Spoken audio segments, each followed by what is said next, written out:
ઝાલોદ મામલતદાર કચેરી ખાતે કડકડતી ઠંડીમાં ખેડૂતોની દોડધામ 7/12ની નકલ મેળવવા માટે વહેલી સવારથી લાઈનો લાગી।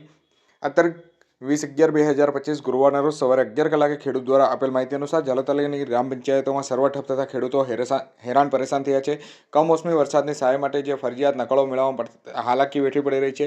તાજેતરમાં કમોસમી વરસાદના કારણે પાક થયેલા નુકસાનની સરકાર દ્વારા સહાય મેળવવા માટે ઝાલોદ પંથકમાં ખેડૂતોને હાલ કડકડતી ઠંડીની વચ્ચે ભાગદોડ કરવી પડે અને હાલાકી વેઠવાનો સામનો કરવો પડી રહ્યો છે। સરકારે વળતર માટે ફોર્મ ભરવાની પ્રક્રિયા શરૂ કરી દીધી છે, પરંતુ ફોર્મ સાથે ખેડૂત ખાતેદારોને 7/12 અને 8ની નકલ ફરજિયાત જોડવાની શરત મૂકવામાં આવી છે।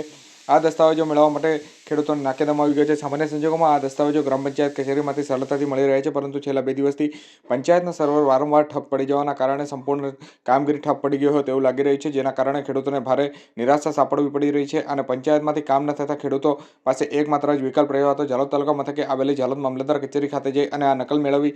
આ પરિસ્થિતિને લઈને મામલતદાર કચેરી પર ખેડૂતોની અચાનક જ ભારે ભીડ જોવા મળી રહી છે અને જે કડકડતી ઠંડીની વચ્ચે ખેડૂતોનો દોડધામ ચાલી રહી છે। 7/12ની નકલ મેળવવા માટે વહેલી સવારથી જ મામલતદાર કચેરી ખાતે લાઈનો લાગી રહી છે। ઝાલોદની તાલુકા પંચાયતોમાં જે સર્વર ઠપ થતા ખેડૂતો હેરાન પરેશાન થયા છે અને કહી શકાય કે હાલ તમામ જે ગ્રામ પંચાયતોમાં ફરી સર્વર વહેલા તકે શરૂ કરવામાં આવે તેવી માંગ પણ ઉઠવા પામી છે। 16 ઝાલોદ નકલ કાઢવા આવે છે અને આખો દિવસ રખડવો પડે છે અને કોઈ અમારી સેવા થતી નથી। તો જેમ બને તે અમને પંચાયતોમાં નકલ કાઢવા મહેરબાની કરશો।